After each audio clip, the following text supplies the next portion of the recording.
This message today is going directly to the UK ambassador to Sierra Leone and US ambassador to Sierra Leone, Ambassador David Brown Hunt and also Ambassador Lister Chesney. Both of you, I decided to send this message to you today, the 8th of June 2024.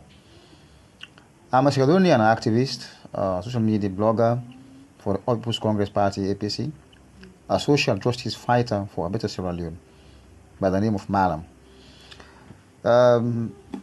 We've learned something.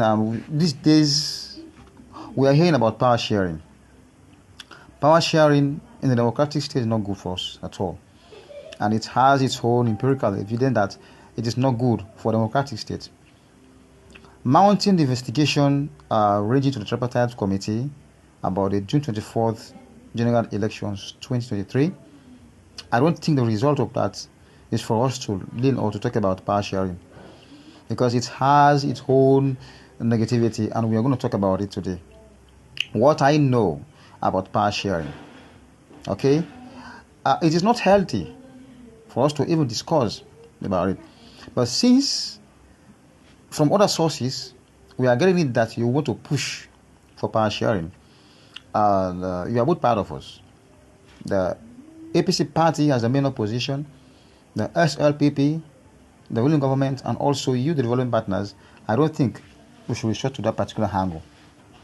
Now, I just want to describe the negative aspects of power sharing in the democratic states like Sierra Leone, to be specific. First of all, we must think about the lack of accountability.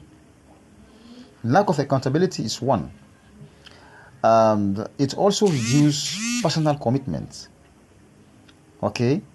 And we must not forget about the emergence of a no man's land. Then also confusion over accountability.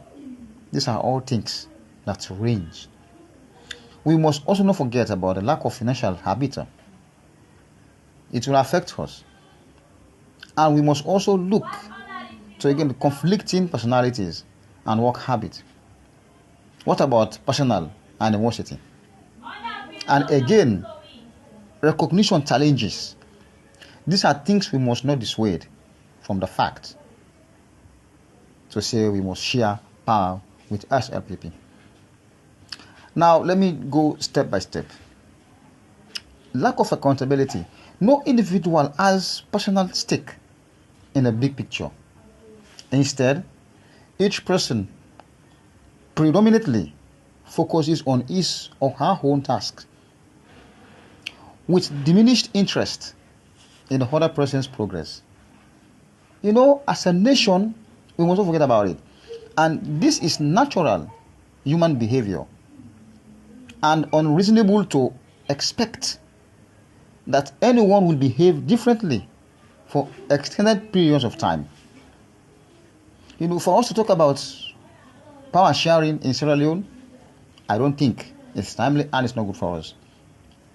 We must not also forget, like I stated it earlier, it reduces what? Personal commitment. Okay? The passion that a person can bring to the job is considerably weakened by sharing an assignment with an order. Part of the problem is that when every decision is questioned and debated, eventually it gets too tiring to do battle, and the tendency is to what?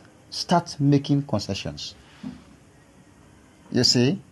And we must also take it to another angle here, the emergence of a no man's land. Each person sharing power has a designated domain for responsibility, but that arrangement leaves a gray area for which neither party feels full responsibility. Finger pointing is the natural outcome of this particular situation. And also, we must not forget that confusion over accountability also matters. When a problem or issue arises, it's not always clear who to take it to and who will own it. Nobody will want to take responsibility. We want to start to point fingers.